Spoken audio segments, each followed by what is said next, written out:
कि अग्निवीर योजना को अगर आप गहराई से देखेंगे तो किसान आंदोलन के साथ जुड़ती मिलेगी। परिवार के बच्चे ही जाते हैं तो इनकी एक अनदेखी करने के लिए, इनका अभाव में रखने कर विजेता सूबेदार भानाराम ने कहा है कि देश को बचाने के लिए देश के युवाओं एक हो जाओ। गाँव के अंदर जाकर के युवा साथियों से बात करके जागरूक करके और पूरे हरियाणा कांग्रेस हमारे माननीय जसोदा गांधी को नौजवान साथियों ये जो मोदी है अंबानी को दे दिया और 3 पूरी कांग्रेस पार्टी की तरफ से हम युवाओं को आश्वासन देते हैं कि पूरी कांग्रेस पार्टी आप लोगों के साथ है। कांग्रेस पार्टी अग्निपथ योजना के खिलाफ है। और दोस्तों, बहुत से ऐसे मुद्दे हैं पर हिंदुस्तान के अंदर जो बीजेपी समय समय पर चालू किया, जो बेरोजगार है उस नौजवान बेरोजगार को सारे को 20-30 हज़ार रुपये लगा दिए गए, परंतु उसको कम से कम हटाया तो न गए। इसका सारी जिंदगी इसका परिवार का काम करके उसका पेट भर सके। तो वो बुजुर्ग नौजवान साथियों, वोटें बहुत हो चुकी हैं। मैं हमारे फौजी भाइयों की रहती है हमेशा और उनके अंदर 70 से अग्निपथ योजना जो बीजेपी सरकार लेके आई है, ये एक ऐसी योजना है जो युवाओं की भविष्य के ऊपर कुठाघात, भविष्य के अंदर जब युवा का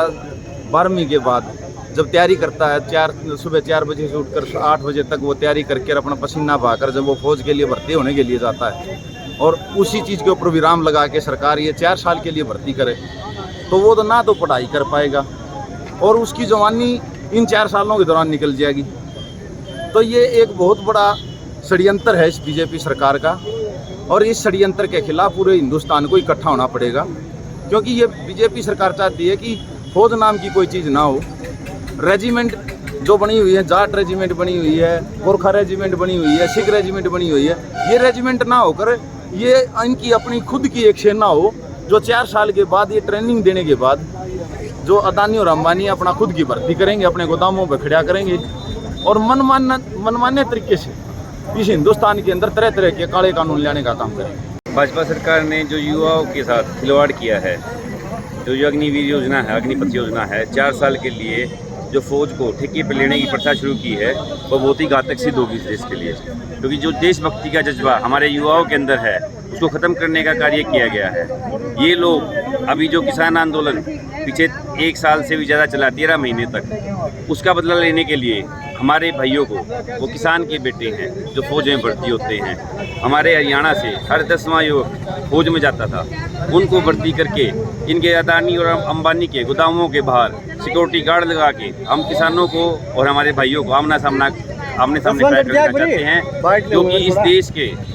जो प्रधानमंत्री है उन्होंने जो एक कदम पीछे लिया है उससे ये सहन नहीं हो रहा है। वो किसानों से इसका बदला लेना चाहता है। ठीक है, आपका शुभ नाम क्या पद है? रोहित दलाल। धन्यवाद। कि आज का सत्याग्रह क्यों था? ये जो अग्निपथ के नाम से जो ये सरकार एक योजना लेकर आई है, इसके खिलाफ किया है। और आप इसमें 2 चीज़ें बड़ी आपको मैं पहले भी बता चुका हूँ, आगे दोबारा फिर मैं आपको बता देता हूँ कि इस देश की 14 से 15 लाख जनसंख्या को, जो फौज की जो संख्या थी, उसको अगले 17 साल के बाद 4 से 5 लाख करने की जो सरकार की मंशा है, ये बहुत खतरनाक है। क्योंकि और एक और दूसरा इसके अंदर जो सरकार ने फैसला किया है वो भी बहुत खतरनाक है कि जो परंपरागत एरिया, जिनके दादा परदादा सरदादा ने सैकड़ों वर्षों से जो इस देश की रक्षा करते आए और उन्होंने अपने बच्चों में आगे इस प्रकार से जुनून करते थे और उस जुनून के से प्रभावित होकर हमारे बच्चे सेना में बहुत अच्छी सेवा देते थे, देश की सुरक्षा करते थे। पहली बात तो 25% सेना रह जाएगी, उस 25% में से भी 10% तो उस परंपरागत एरिया के लोग होंगे, बाकी दूसरे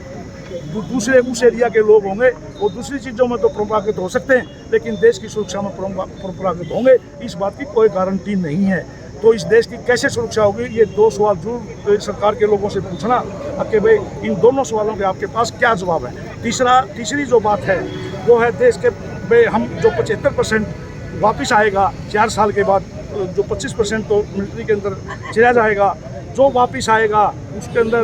विजय वर्गीय जी ने बयान दिया है कि हम इन सभी बच्चों को जो वापस आएंगे भारतीय जनता पार्टी के ऑफिसों के बाहर गार्ड लगाएंगे और हमारे आपका अंबानी, अंडानी और जो दूसरे टाटा बिरला जो हैं, उनकी लाखों की संख्या में जो देश में फैक्ट्रियां फैली हैं, उनसे 10-10, 12-12 हज़ार की नौकरी दिलवाकर हम इनकी बेरोजगारी खत्म करेंगे। ये इन युवाओं के साथ बहुत बड़ा खिलवाड़ है और इन युवाओं के साथ इतना बड़ा खिलवाड़ हम ये कांग्रेस पार्टी नहीं होने देगी। इसी प्रकार से युवाओं के साथ कंधे से कंधा मिलाकर इस लड़ाई को लड़ेगी।